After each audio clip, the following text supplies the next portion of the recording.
Bonsoir à tous, bienvenue sur MyTV Caraïbes à la une de l'actualité du 2 février 2022. La campagne présidentielle commence pour le parti de Marine Le Pen. Hier a eu lieu un nouveau meeting du collectif des organisations en lutte. Le préfet et la directrice de l'ARS ont fait un point sur la situation sanitaire de la Guadeloupe. Entre 14 et 18% dans les sondages, Marine Le Pen et son équipe ont décidé de lancer leur campagne présidentielle avec prochainement un meeting dédié à l'outre-mer. Nous allons écouter les explications de Rodi Tolassi, délégué départemental du Rassemblement national en Guadeloupe. Alors Rodi Tolassi, c'est le top départ pour la campagne présidentielle avec Marine Le Pen. Exactement, donc je serai en déplacement à Reims pour lancer la campagne avec elle et nous aurons notamment le samedi une conférence spécifique à l'outre-mer avec le délégué national à l'outre-mer. Et donc c'est avec joie que je serai à ses côtés pour lancer cette campagne et partir en bataille pour gagner cette élection et mettre un bon coup de pied à Emmanuel Macron pour oublier ces 5 ans catastrophiques que nous avons eus. Alors vous êtes en deuxième position dans les sondages, donc qualifiable au second tour. Pensez-vous que cette fois-ci, le second tour, c'est fait? Non, c'est jamais fait, mais il va falloir se battre, ça va pas être facile. Il va falloir convaincre nos compatriotes un après l'autre de nous faire confiance, de croire en notre politique, d'alternative politique que nous faisons, celle du pays, celle du patriotisme économique, celle du patriotisme tout court, contre Emmanuel Macron, contre le mondialisme que nous vend Emmanuel Macron, que nous avons vendu pendant 5 ans, qui a détruit nos territoires et singulièrement la Guadeloupe, parce que la Guadeloupe a beaucoup subi l'importation massive qui est due à cette mondialisation. Alors Marine Le Pen se montre assez confiante malgré que Éric Zemmour la talonne de près, non seulement dans les sondages, mais avec beaucoup de départs au niveau du Rassemblement national. Vous savez, ça me fait penser à l'époque Chirac-Balladur en 1995. Sachez que Chirac, fin janvier, lorsqu'on comptait son équipe de campagne, les chauffeurs inclus, ils étaient à 40. Ils ont gagné l'élection présidentielle. Ce n'est pas le plus important. Le plus important, c'est les compatriotes, la population. Dès que vous avez la population avec vous, le reste viendra. Donc il faut gagner l'élection et c'est le peuple qui vote. Les équipes, ceux qui s'en vont, entre guillemets, les lâches et les traites. D'ailleurs, on ne gouverne pas un pays avec les lâches et les traites. Donc tant mieux pour nous si le mouvement c'est pur. Et donc nous allons pouvoir faire campagne et battre campagne avec nos militants comme nous avons l'habitude de le faire. Alors vous avez un programme dédié uniquement à l'outre-mer. Parlez-nous un peu de ce programme. Oui, nous avons un programme spécifique à l'outre-mer et avec une vision à long terme, avec une loi programme que nous allons mettre en place avec des dispositifs pour le développement économique parce que il n'y a que le développement économique qui va permettre d'avoir une situation stable, que ce soit au niveau du chômage, de l'emploi, que ce soit sur le niveau social de nos compatriotes. Donc il faut un développement économique, c'est cette politique que nous allons mettre en place avec l'autosuffisance alimentaire, la structuration des filières, l'agrotransformation notamment. Donc c'est tout cela que nous allons mettre en place, mais aussi la sécurité, parce que nous n'allons pas faire des développements économiques sur un territoire qui n'est pas sûr, où nous avons des jeunes qui s'entretuent, qui volent, qui braquent quotidiennement. Il faut que nous puissions remettre la sécurité dans le quotidien de nos compatriotes. À quand un début de campagne en Guadeloupe?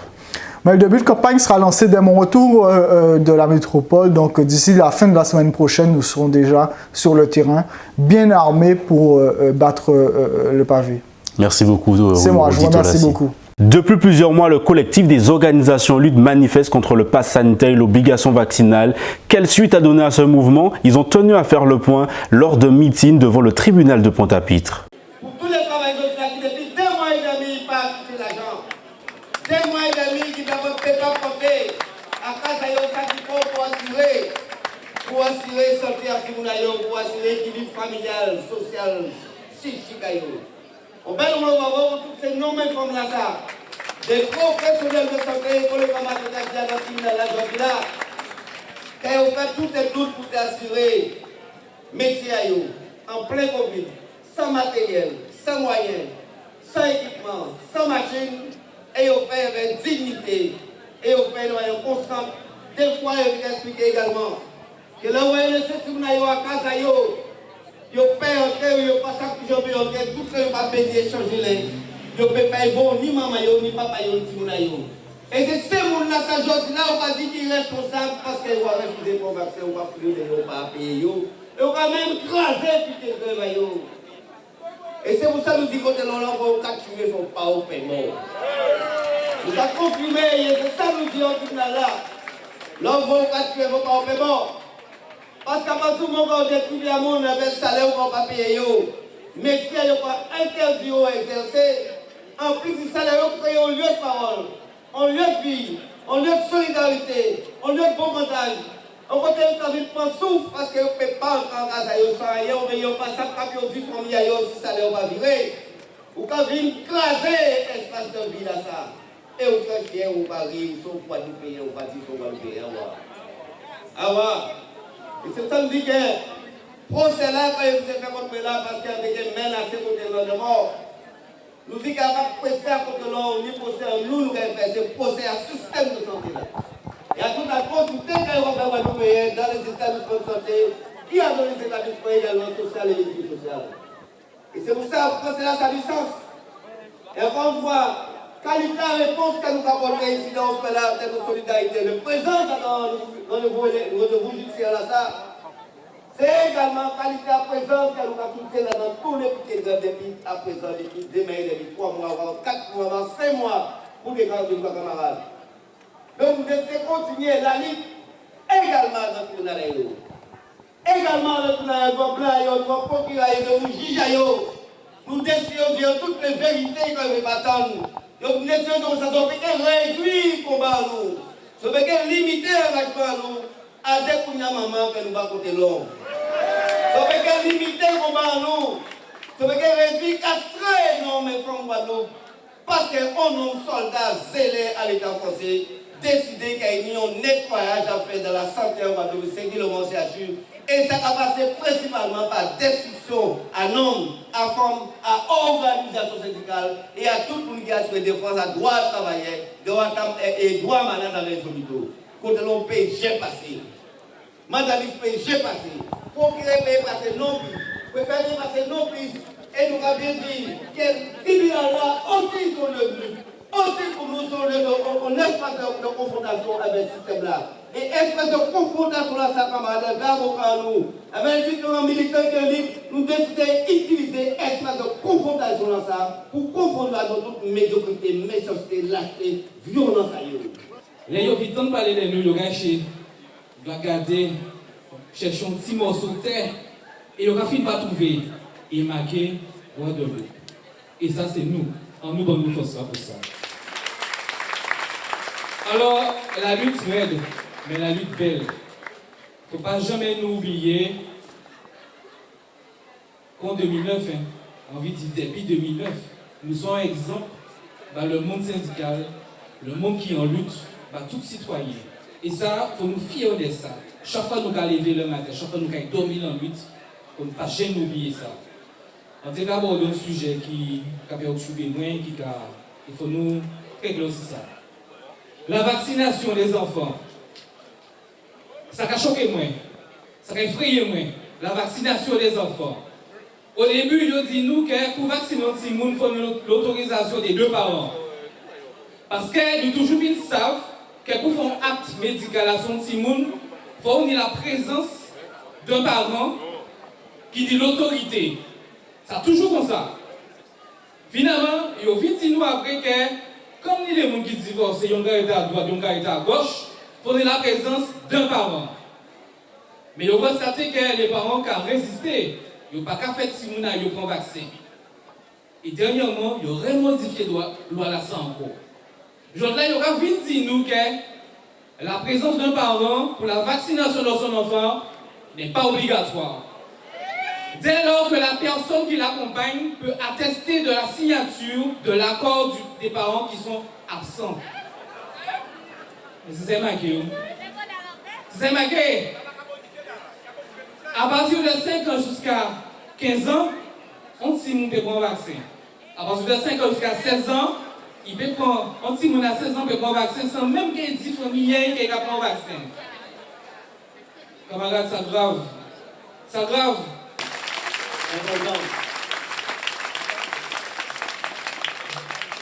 On va songer que là, les gars, la parole, les gars, nous nous en parce qu'on sait que nous il y a une qui nous l'autre. Et, ça, si nous l'avons toujours ensemble, c'est parce que nous commençons à nous mêler.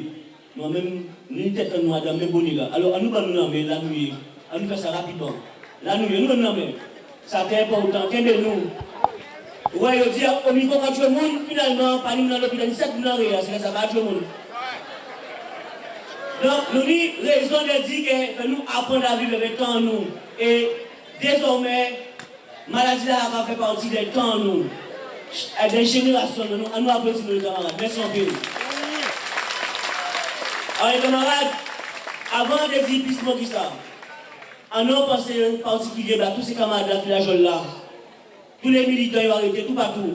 En les barrages, à Kasayo, en les piquets de Vayo. Mais aussi, en nous pensons aussi à tous les grands frères.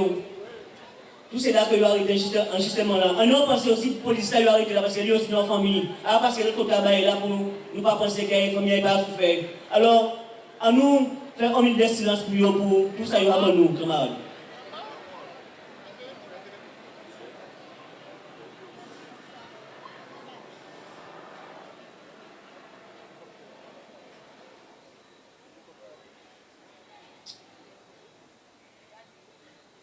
Merci en pile. Merci pour vous, merci pour vous. C'est des dégâts collatéraux, ni ça Adam. Donc nous ne pas oublier que si nous ne pas continuer comme ça, c'est parce que les gens militaires qui investissent. Et si nous là aussi, parce que nous nous investissons dans une mission. Et nous sommes pas bon pays. Allez camarades, encore, en ayant pensé comme aussi pour des gens qui toujours accompagnent nous, pardon. Tout partout, la nouille. Qui se sent en solidarité, comme l'a dit tout à l'heure là, et nous avons des forces, qu'elles soient de nature, à force d'aider là, qui même si on dit que Québec sont force quand même, que ça a été dans les en force. Mais nous aussi, des gens qui ont fait manger dans nous. Et nous pensons à Marlène, qui chaque fois où nous Lors du nouveau point de presse du préfet de la Guadeloupe et de la directrice de l'ARS, s'il n'y a pas eu de changement sur les mesures en cours, le préfet a tenu à faire le point sur l'application du pass vaccinal en Guadeloupe. Nous sommes en phase de descente de cette épidémie en espérant que ça se poursuive. Et donc, on a une confirmation de cette descente.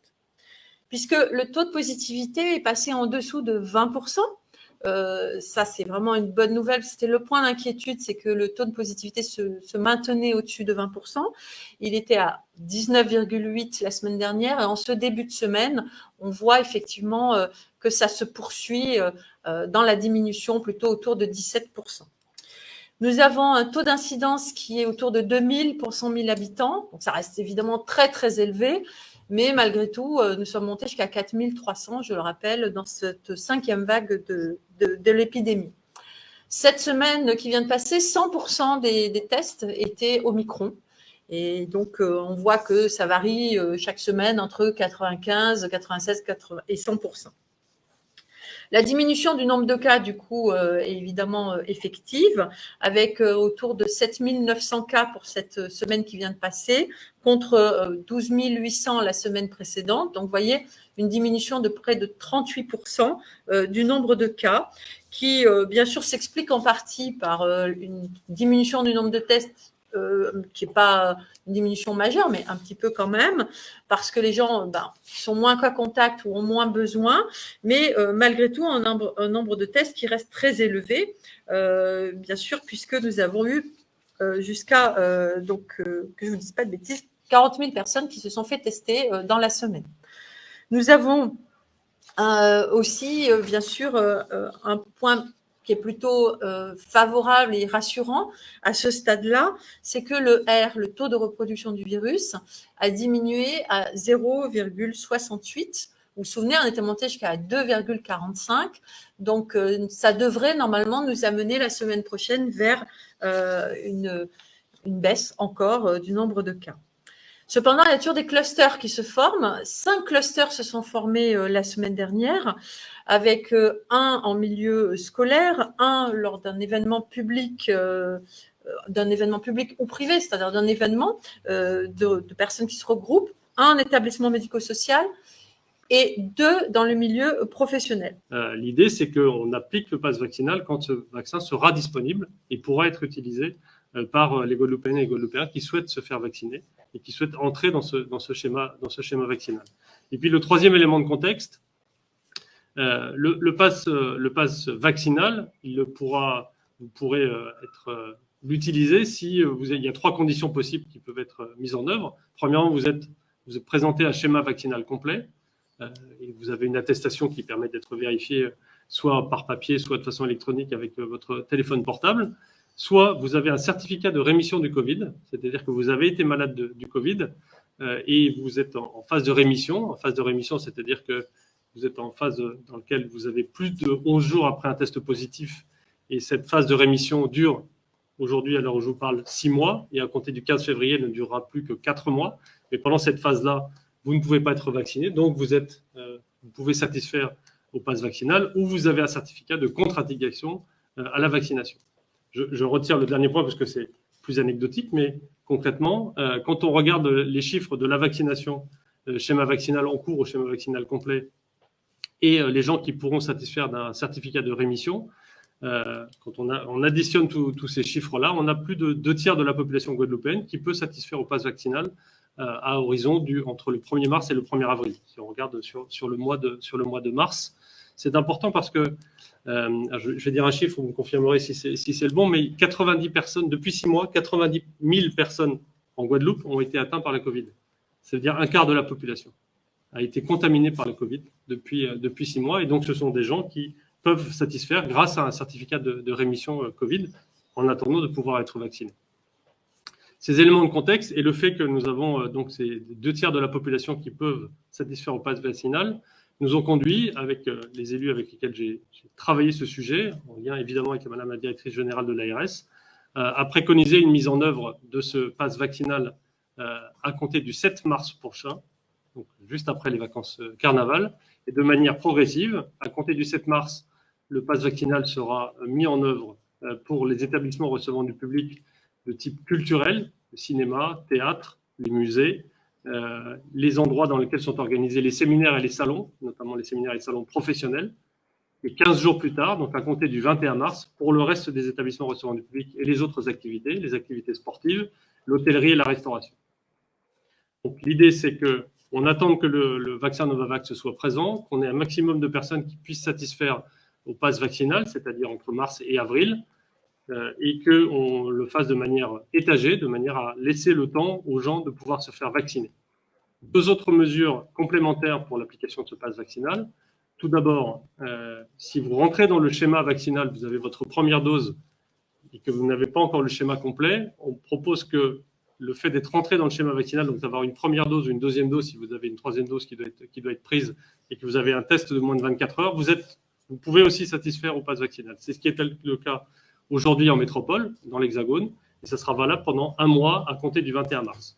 Donc c'est une facilité aussi pour que la progressivité puisse se mettre en place.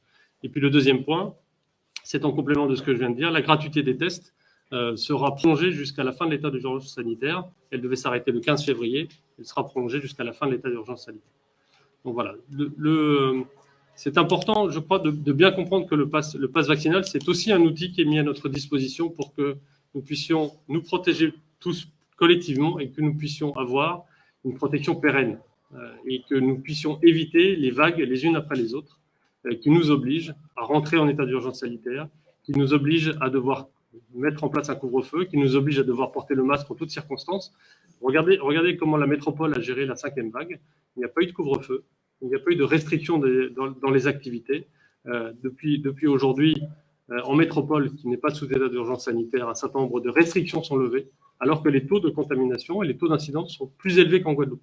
Voilà. Donc, mais parce que la protection par la vaccination fonctionne et évite les engorgements à l'hôpital.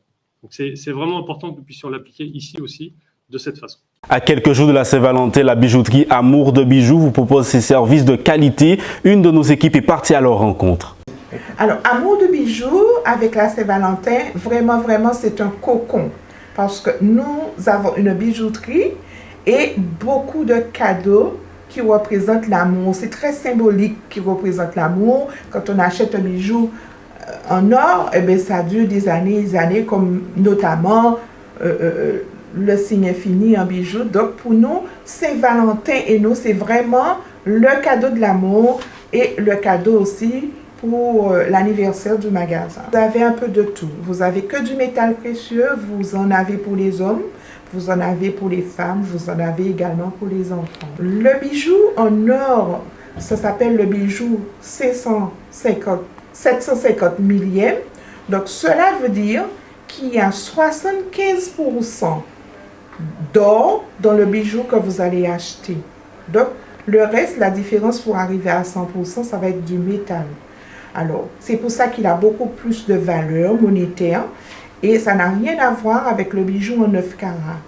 Le bijou en 9 carats, vous avez 375 millièmes d'or sur le bijou que vous portez. Donc, ça veut dire en quelque sorte, pour arriver à un bijou à 100%, vous avez de 625 millièmes de métal pour confectionner ce bijou. C'est de là où on voit la différence de prix et on voit pourquoi le bijou en 18 carats il est meilleur et sa valeur monétaire est plus importante. Alors, on n'en trouve pas dans n'importe quelle bijouterie, mais chez Amour de Bijoux, on rassure les clients parce que nous faisons que le 18 carats.